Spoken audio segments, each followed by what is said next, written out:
launch its waste collection and sorting stations, leading to reduction of waste and increased recycling on our complex.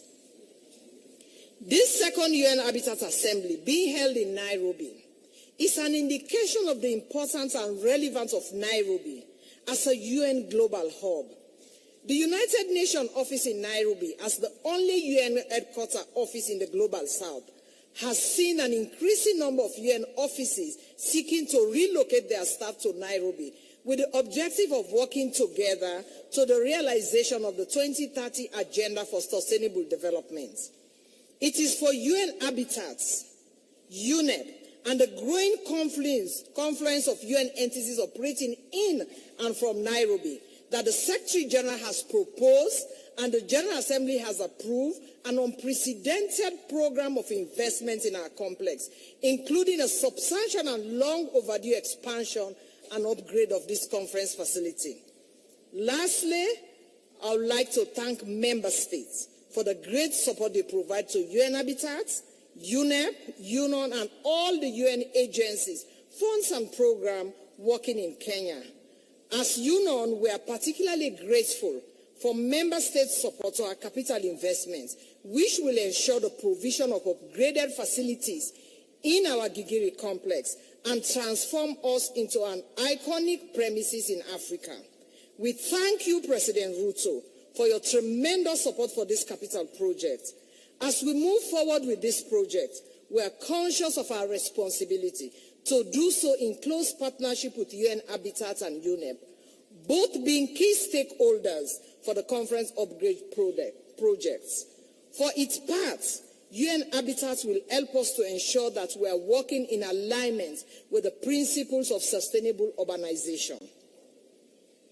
Mr. President, Mr. Vice President, Your Excellency, distinguished guests, ladies and gentlemen, I wish you a successful deliberation, exchange and networking session in this assembly, and we look forward to the important resolution and outcome of the meetings. Thank you.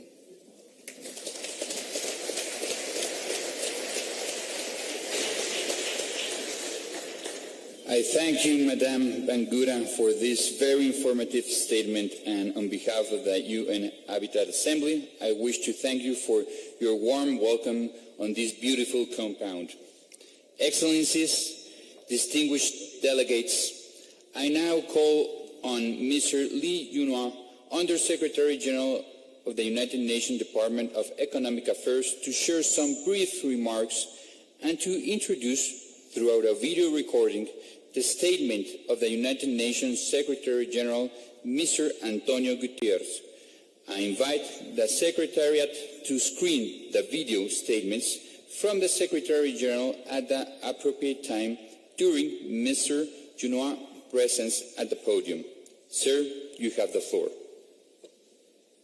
Thank you. Thank you. Good morning. Good morning, President of the Habitat Assembly, distinguished delegate. May I have the honor to invite you to watch the video addressed by the Secretary General, Mr. Guterres. Please. Excellencies, friends, cities are central to the human story. Through much of our history, they have driven progress. The decisions taken in them have determined our path. Ideas and innovations that originated in cities have shaped our world. And today their role is more important than ever, because the UN Habitat Assembly meets amidst a world in crisis. Inequalities are increasing, global temperatures are rising with catastrophic effects. Debt is straining developing countries' economies to the limit. And halfway to the deadline for the 2030 Agenda for Sustainable Development, we are leaving more than half the world behind. COVID-19 has hobbled progress in poverty reduction. An estimated 670 million still live in extreme poverty, and over 1 billion people still live in slums, driven to cities not due to jobs and opportunities as in the past, but lack of services elsewhere. There is still time to reverse these trends.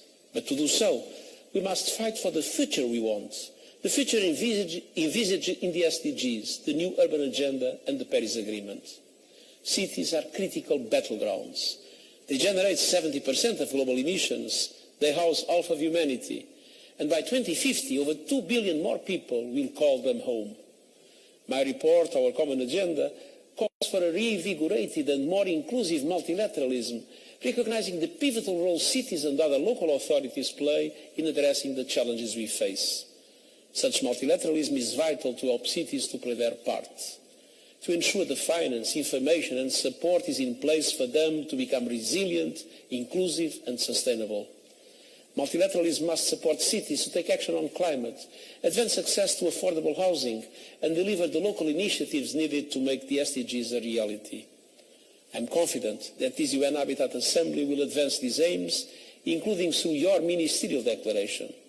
Together, we can achieve the sustainable urban future we need to build a peaceful, prosperous and healthy world for all. Thank you.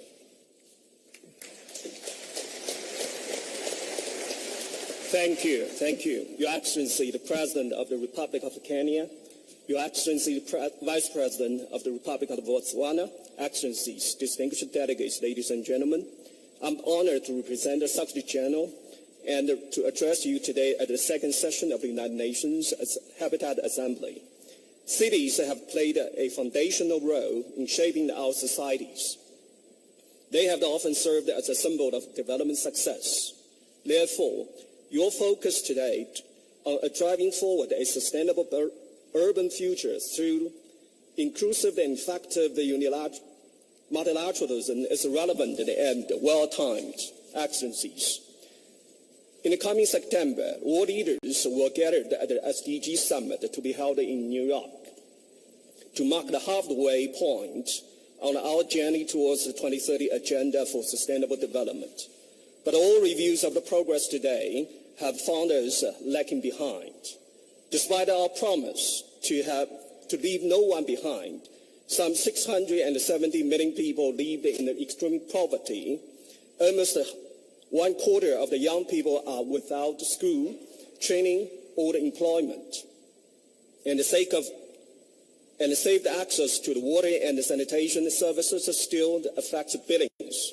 That is why the UN Secretary General has called on the world leaders to deliver a rescue plan for people and the planet, to generate fresh ambitions and transformative actions at the national and the global levels for the breakthroughs that we need.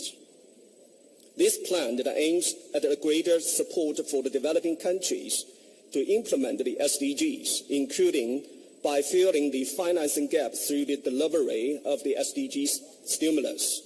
Distinguished delegates, in this battle for sustainability, cities played a decisive role, but the world is far from achieving the goal of sustainable cities. Nearly 1.1 billion people are living in the urban slums. Just about half of the world's urban population has convenient access to the public transport. About 55% of the municipal solid waste is managed in the controlled facilities. Also worrying is the sparsity of the data to monitor the SDG 11, limiting our ability to get the full picture and make the effective decisions. Only around half of the UN member states have internationally comparable data for the net goal. Yet, the independent group of scientists in its quadrennial Global Sustainable Development Report highlighted urban and peri-urban development as one of the 6 key entry points to accelerate the progress towards the SDGs. The report calls for the policy actions that are well aligned with the focus areas of this assembly. Such actions would advance the climate mitigation, improve the public health, and tackle the pollutions. Ladies and gentlemen, the assembly in Nairobi this week will also enrich the high-level political forum on sustainable development to be held in New York in coming July, while the SDG 11 on sustainable city and the human settlement will be under review. Rapid urbanization is a reality of our time. We must ensure that this trend results in the better standards of the living for all the peoples in a healthy planet. Let us join to ensure that sustainable urban development remains high on the multilateral agenda and embedded in our development endeavors around the world. I wish you a great success in this assembly. Thank you.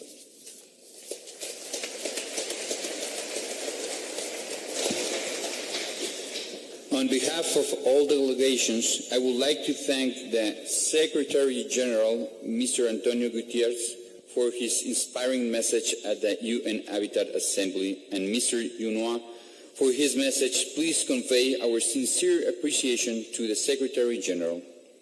I understand we have a short message from the President of the United Nations General Assembly. Secretary, if we have it, please screen it now.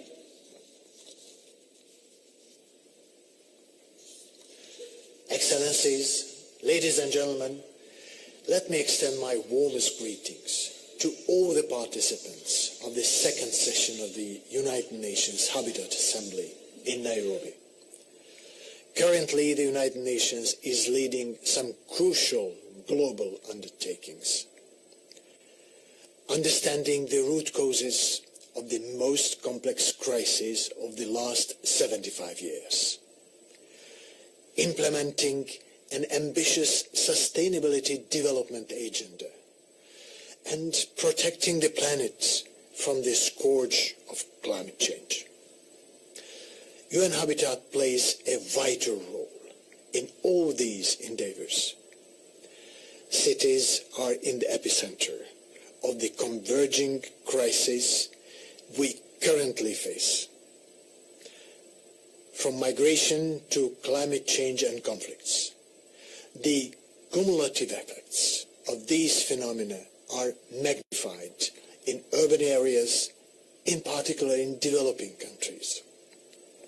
So, how can we make our cities inclusive, safe, resilient, and sustainable? First, we need comprehensive data and statistics collection and dissemination. Second, governments must monitor the spatial distribution of future populations to assess risk associated with climate change, such as flooding, heat waves, epidemics, food security, and freshwater availability. But what we urgently need is a mindset shift. From a business-as-usual planning and operation to one aiming at real sustainability transformation.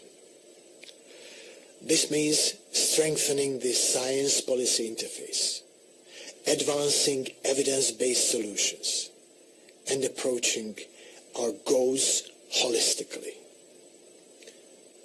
In your discussions this week, I invite you to explore how we can ensure that our approach to sustainability transformation better reflects the role of cities in our world.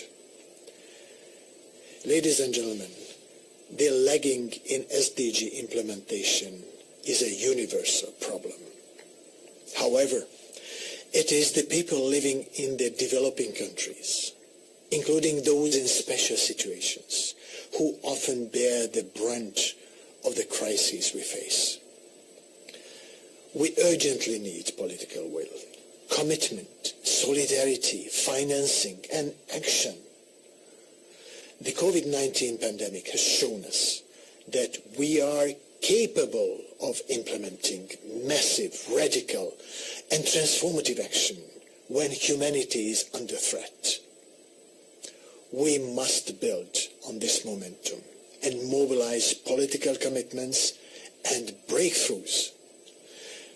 Ahead of the SDG Summit, I invite you to review the lessons learned from the national voluntary reviews, unlock new commitments, and adopt innovative policies based on scientific inputs. The SDG Summit in September will be an opportunity to commit to the implementation of bold and game-changing solutions, including in urban areas. Understanding the interdependence of the global goals is crucial to unlocking their full potential, optimizing resources, and achieving successful outcomes. I'm confident that this second session of the UN Habitat Assembly will yield fruitful outcomes. I eagerly await the results. Thank you.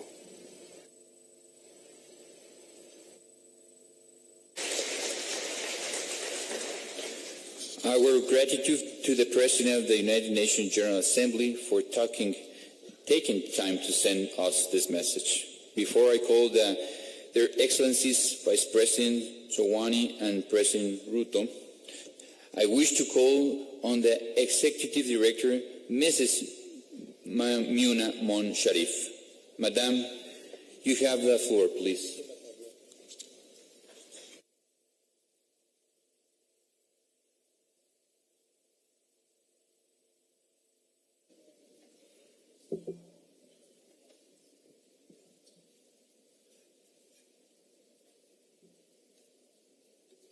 Thank you, Mr. President of Habitat Assembly. Your Excellency, Honorable Dr. William Samuel Ruto, President of the Republic of Kenya. Your Excellency, Mr. Slamba Songwane, Vice President of the Republic of Botswana. Honorable Raman Meya Falcon, Secretary of Agrarian Ministry of Land and Urban Development, SIDATU, of Mexico, and also the President of the United Nations Habitat Assembly. Mr. Lee Juanhua, Under Secretary General of the United Nations Departments of Economic and Social Affairs, representing the Secretary General of the United Nations. Madam Zainab Hawa Bangura, my sister, Director General of the United Nations Office at Nairobi. Heads of delegations, Your Excellencies, parliamentarian, ambassadors, permanent representatives, and members of the diplomatic corps, mayors and local government representatives, representatives of the UN Habitat Partners, the private sector, and civil society organizations, distinguished delegates, members of the press, colleagues, friends, ladies and gentlemen, karibuni sana Nairobi.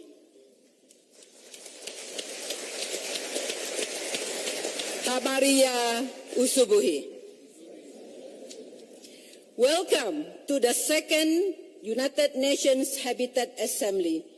This morning, we mark the completion of a full cycle of our governance structure. Let me congratulate and thank Member States for this achievement and for your support to UN Habitat. My sister Zainab Hawa Bangura, the Director General of UNON, thank you for all the support and arrangement from your team. We look forward to working closely with you to highlight the improvements to this beautiful campus to enable us to convene member states in the future. At this second assembly, we are coming together at a time when the world is facing multiple and interrelated crises. In February 2020, the world was in lockdown because of COVID-19.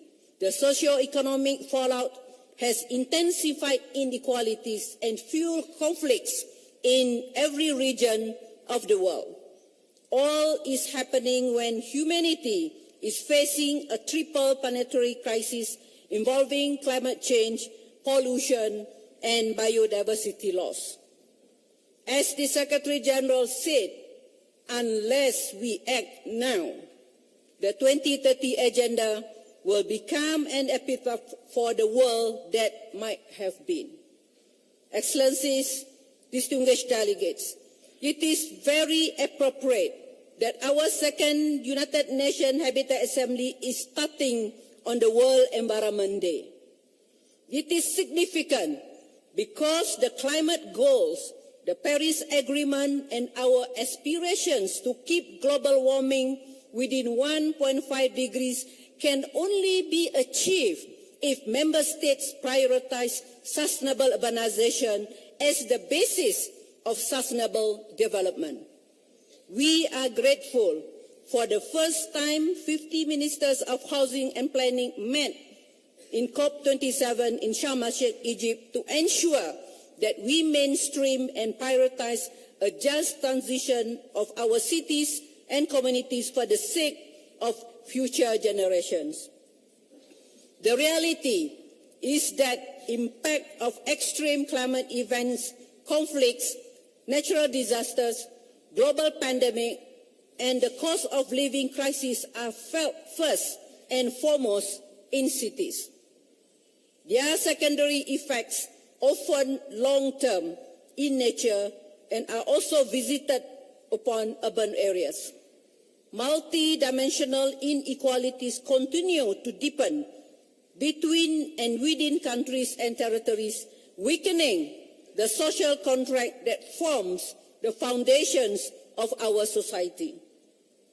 Your Excellency, President Ruto, I am very grateful for the continued support of Kenya for UN Habitat, especially we are celebrating 45 years in Nairobi, Kenya.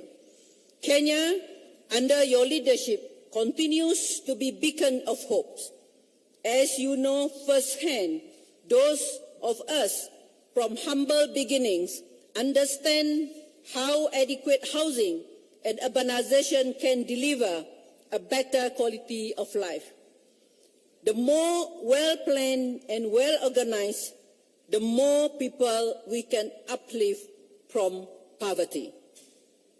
Unfortunately, humanity's over-reliance on carbon and consumption is not only killing our planet, but also leaving some 3 billion people in inadequate housing. Even in the most advanced countries, an increasing number of citizens are homelessness.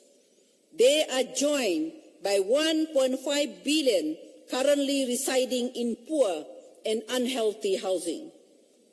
Excellencies, distinguished delegates, the challenge before us is enormous.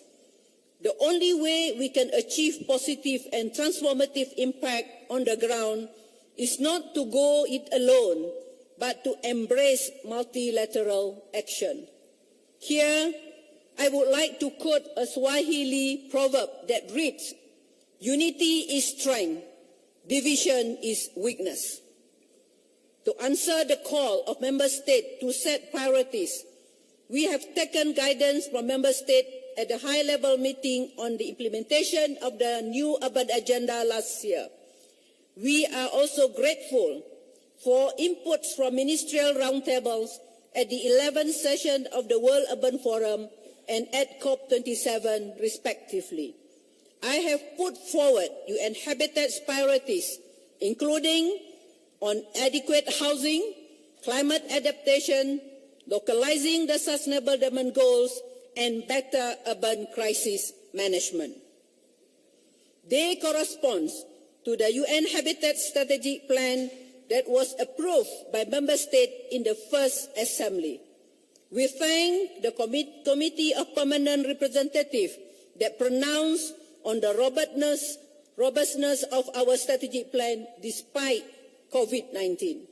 We appreciate the guidance from the Executive Board to extend the strategic plan by a further 2 years to align with the rest of the United Nations system. Before I conclude, I wish to acknowledge the considerable support and wise counsel we have received over many weeks and months from members of the Executive Board, the Committee of Permanent Representatives, and the Bureau of the UN Habitat Assembly. Let us flip the script on urbanization.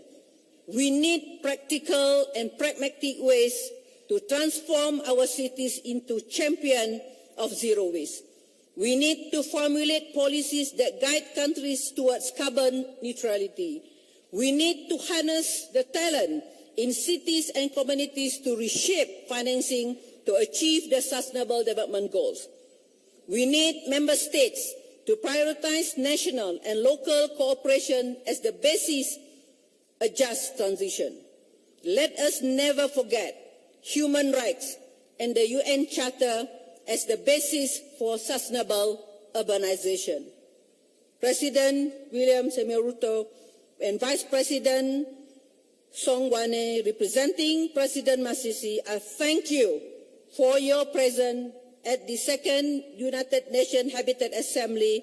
I thank you for championing sustainable urbanization, and I humbly submit the request from this plenary for you both to carry the torch for a better urban future for all on the global stage.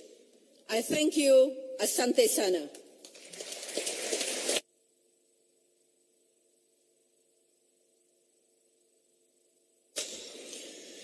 Thank you, Madam, for the very wise words and assurance that this organization is now back on its right track and can go nowhere but forward.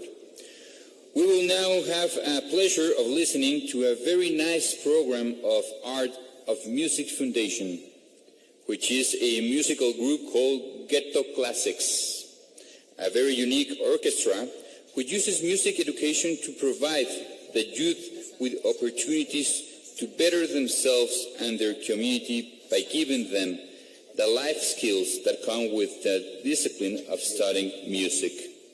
Your Excellencies, Vice President Rawani and President Ruto, I hope you don't mind the upcoming very short interlude to prepare us to hear your words. We will now hear from Ghetto Classics.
Distinguished delegates, you will agree with me that this has been a very impressive statement by these wonderful children. Let's give them a round of applause again. Thank you, Ghetto Classics.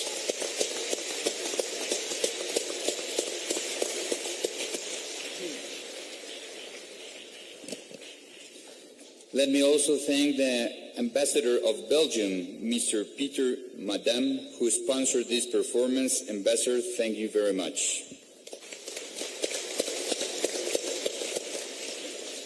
Distinguished delegates, ladies and gentlemen, it is now my distinct honor and pleasure to invite His Excellency Vice President Zwane and Botswana, who is a strong supporter and friend of not only the UN Habitat, but of the United Nations, including in the Economic and Social Council, Landlocked Development Countries Group, and in the Kimberley process.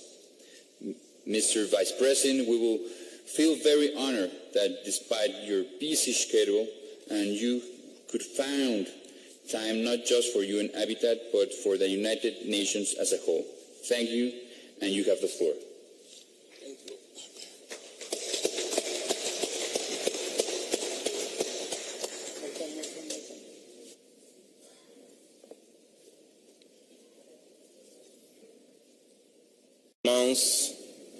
And many here. First, let me recognize Your Excellency Dr. William Samoei Ruto, President of the Republic of Kenya. Let me recognize Honorable Romain Mayor Falcon, the Secretary, Agrarian, Territorial and Urban Development of Mexico, and President of the UN Habitat Assembly. Recognize honorable ministers here present. I also recognize Ms. Bagwara, Director General, Union. Madam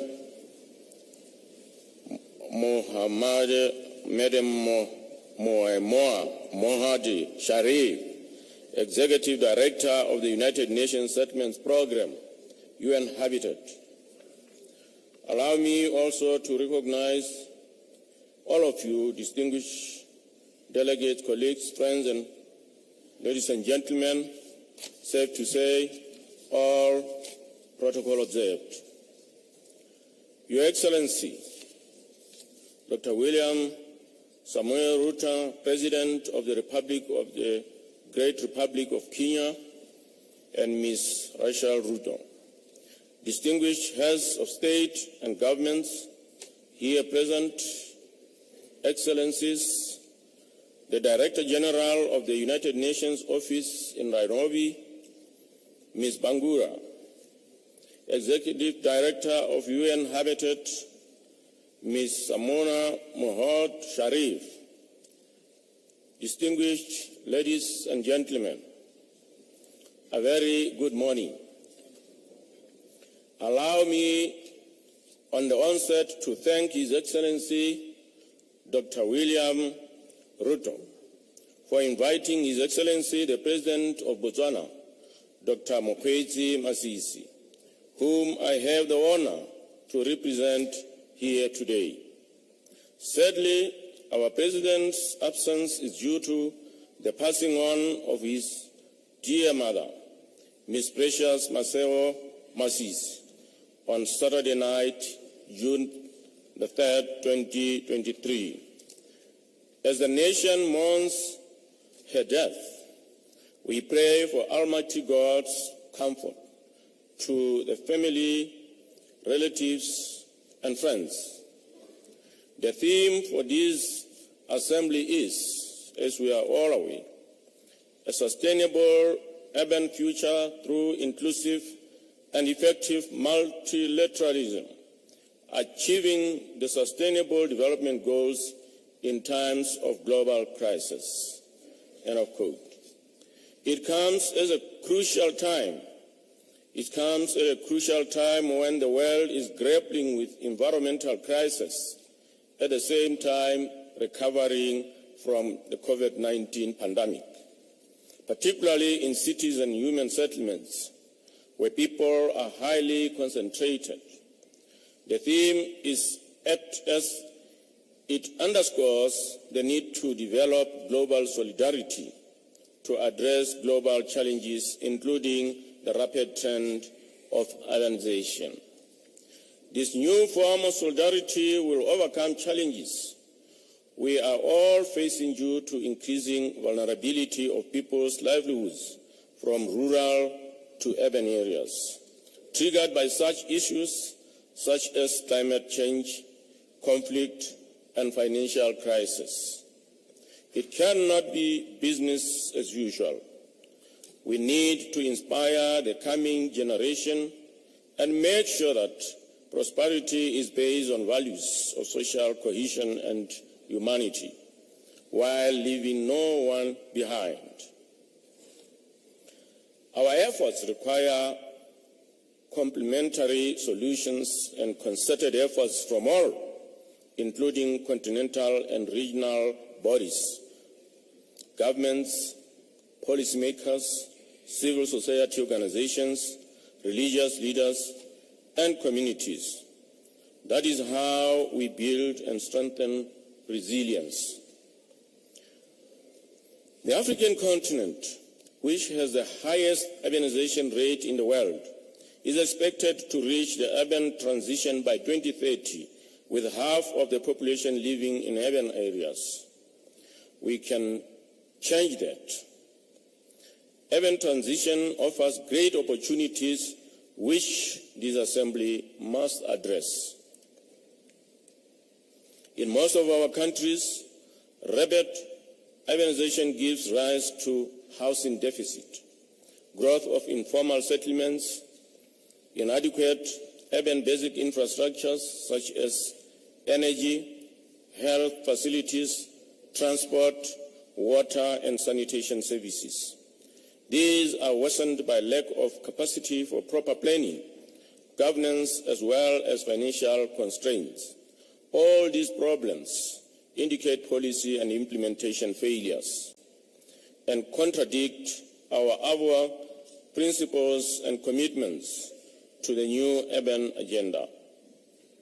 Excellencies, Madam Executive Director, for Africa, if urbanization does not come with digital economic transformation, mindset change, and the industrialization dynamic as expected, it will be a missed opportunity.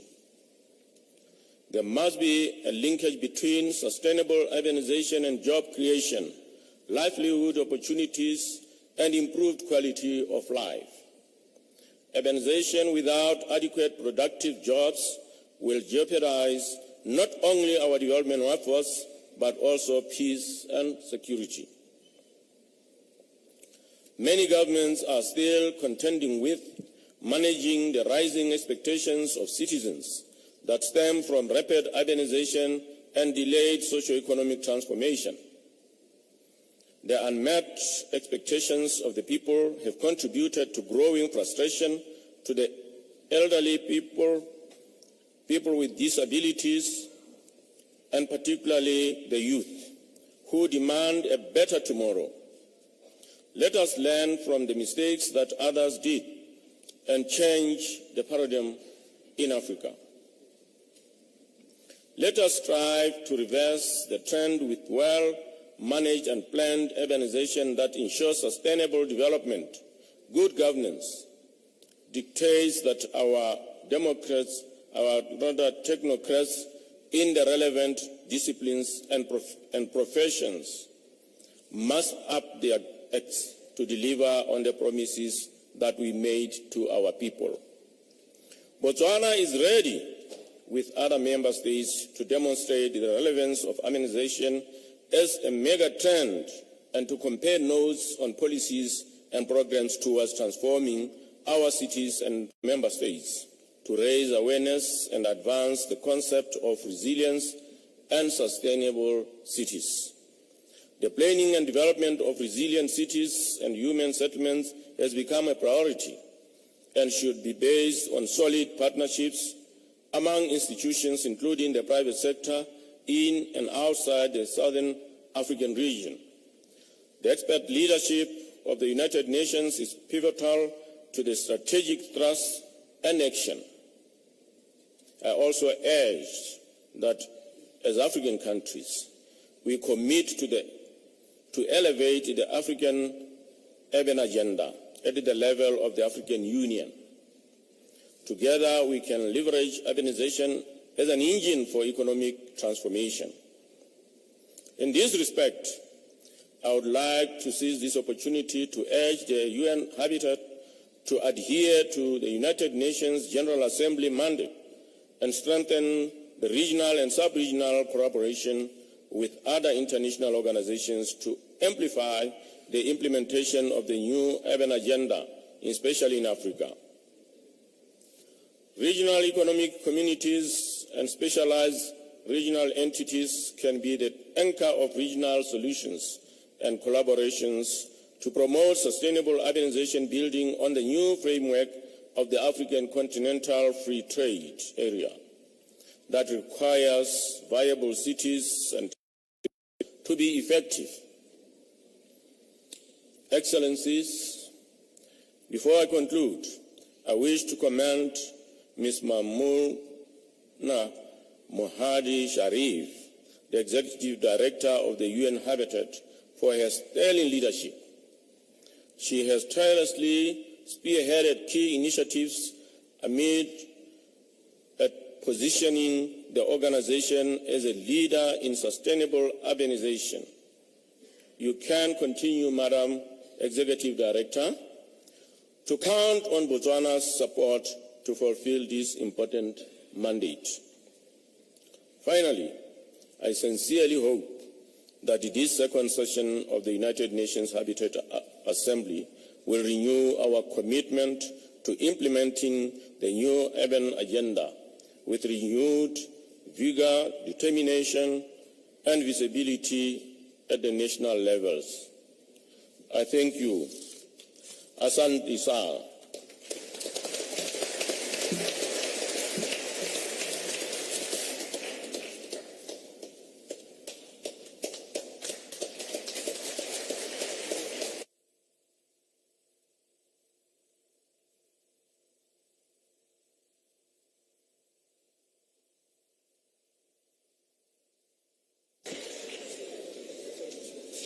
Our condolences to the family of President Masisi and Mrs. Masisi, please.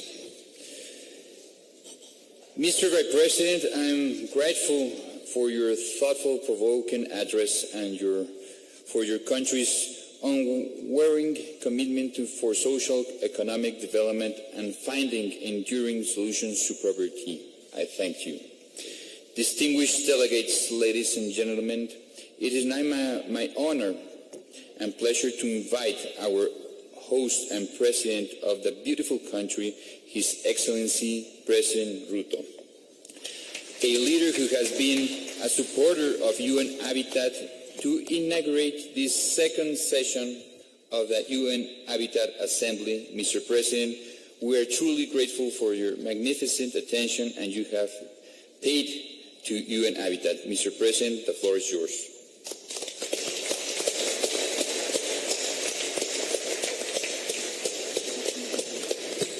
Thank you very much. Ladies and gentlemen, please let's take our seats. Your Excellency Slambas Sokwane, the Vice President of the Republic of Botswana, representing President Masisi. Your Excellency Roman Mayor Falcon, the President of the UN Habitat Assembly. Director General of the United Nations Office at Nairobi, Zainab Hawa Bangura. Executive Director of the UN Habitat, Maimouna Sharif, my sister. Honorable Ministers and Heads of Delegations, Mayors and representatives of local and regional governments, delegates, distinguished ladies and gentlemen, good morning and welcome to Nairobi.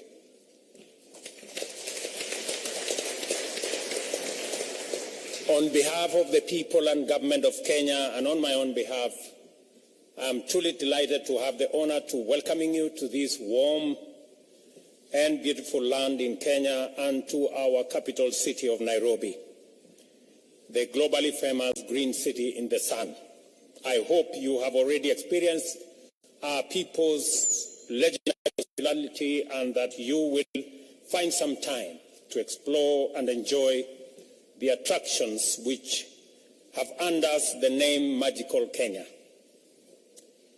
Maybe at this point it is important for me to tell you maybe 3 things that are important for your stay in Nairobi.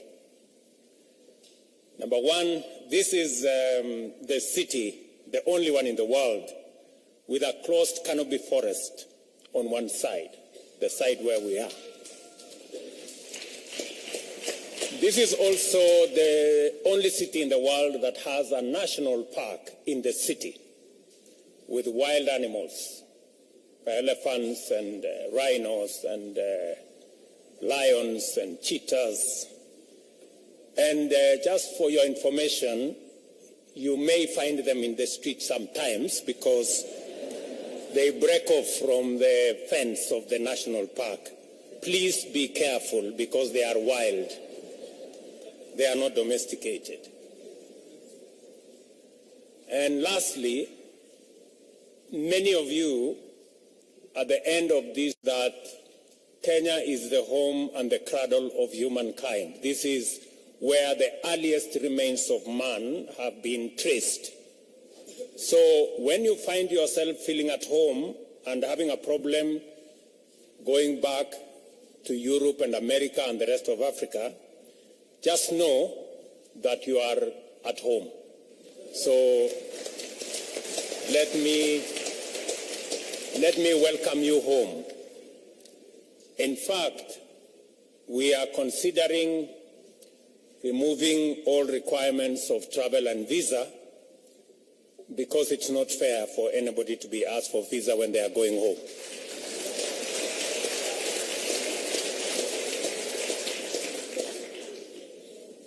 Our ambition to be the home of the United Nations Human Settlement Program, UN Habitat, was inspired by a deep commitment to pursue economic development together with sustainable urbanization in harmony with the preservation of our national heritage.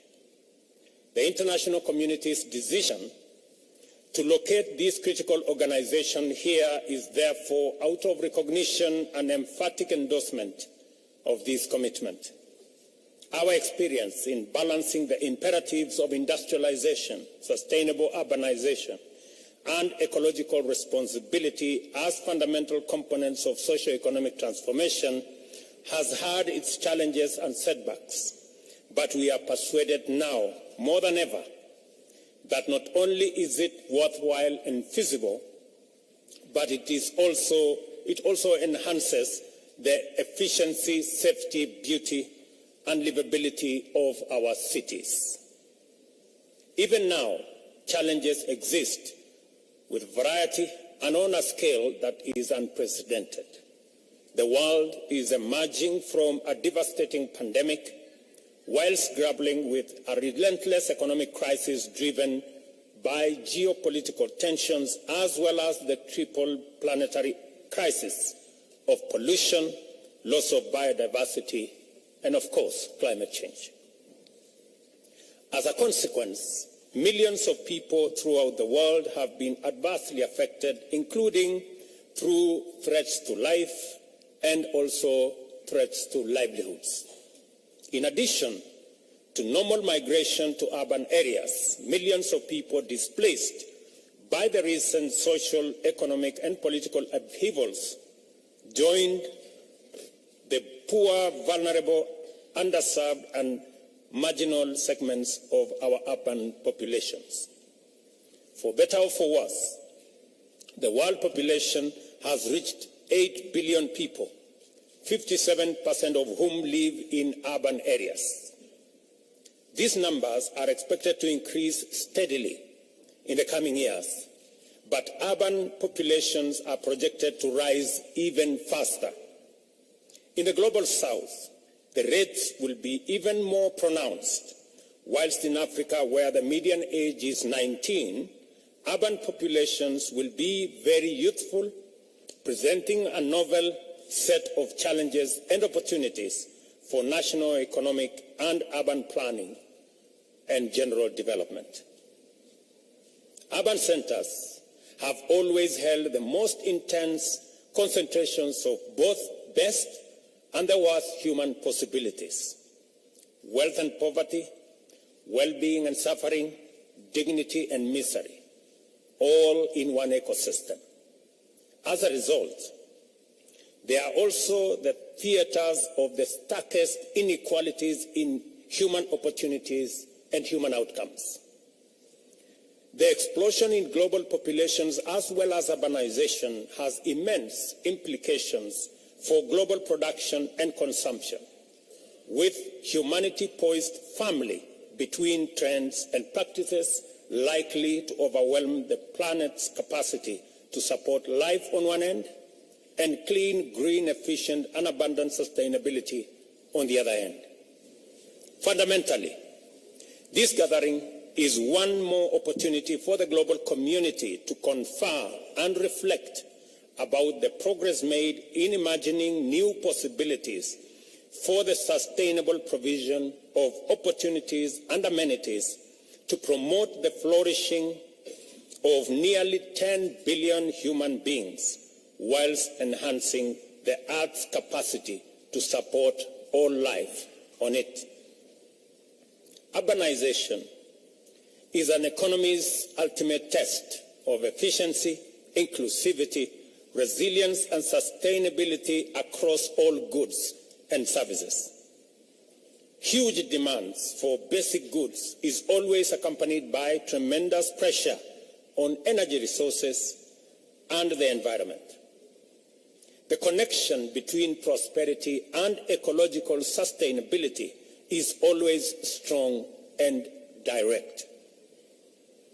How we perform in this test depends on the type and quality of decisions, choices, strategies, and policies that we make and pursue, which in turn reflects the depth of our deliberations and attention to the agenda in forums like this one. Our progress in affirming the fundamental right to decent housing is critical to the achievement of sustainable urbanization in terms of SDG number 11. Recognizing this imperative and realizing that more than half of Kenya's population will live in urban areas by 2050, we have integrated universal housing as a critical pillar of the national bottom-up economic transformation agenda.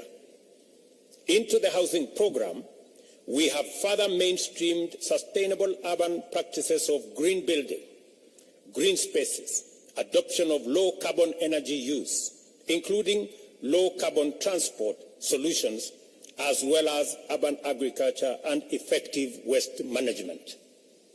The governor of Nairobi informed me this morning that he made sure that all the delegates were transported on buses that do not use fossil fuels. That all the buses that were used to transport delegates here were using green energy.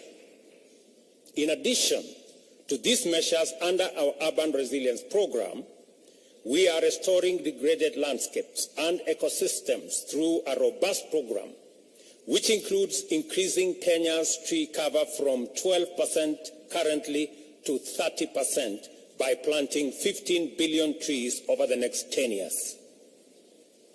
Our capacity to coherently pursue these vital objectives has been significantly bolstered by the government's policy to mainstream sustainable development goals generally, and more pertinently, number 11 on sustainable cities and communities, and number 13 on climate action into national development planning and implementation. A key barrier to our aspiration for sustainable urbanization happens to be the very impediment to efficient, sustainable climate action in the global South and Africa, and that is sufficient and affordable financing. As a result, we are unable to effectively pursue all the opportunities in sustainable urbanization and leverage them to promote the broader agenda of economic transformation, climate action, and sustainable development. Our discussions must therefore pay due attention to the fact that the prevalent unjustness of the international financial architecture and the discriminatory practices inherent in development financing are iniquitous insofar as they directly and indirectly exacerbate the vulnerability of the majority of humanity. It is time, therefore, to correct this systemic injustice, to enable us effectively mobilize multilateralism to achieve global net zero emissions, avert a climate catastrophe, and achieve sustainable development goals. Let us apply ourselves to these imperatives and ultimately make a stand and take a stand for humanity by way of embracing an effective, sustainable, inclusive, and just vision for the UN habitat. I acknowledge with profound gratitude the progress UN Habitat has made in refining and championing the deployment of effective multilateralism in addressing the challenges of human settlement and promoting sustainable urbanization. For this reason, I believe it is necessary to reiterate here the urgent need and immense importance of strengthening UN Habitat and enhancing its capacity to support member states in advancing the agenda of sustainable urbanization and human settlement. Clearly, we have an assignment, and your work is well defined. I urge you to exploit this important opportunity to generate a robust framework for addressing the existential crisis of our time. On that note, I would like to announce to you that Kenya is privileged to have the honor of co-hosting the inaugural Africa Climate Summit to be held from the 4th to the 6th of September this year here in Nairobi. The summit will be Africa's opportunity to refine its position in preparation for COP28, which I hope is going to be the last COP for us to host, where we expect to articulate our agenda in a strong, clear, united, and effective voice. I take this opportunity to welcome you back to Nairobi for the summit. And I hope we will all have the resolve of making COP28 the last COP that we are going to hold as humanity. I am told that there are preparations for COP29. I think they should be cancelled. Because it is possible for us to agree on a framework that will bring everybody on board. And as a continent, we will be going to COP28 with a clear mind on what we need to do and how Africa and the global South can work with the global North, not as adversaries, but as partners to be able to resolve the climate crisis and present ourselves the opportunity to have a win-win outcome that has no finger pointing.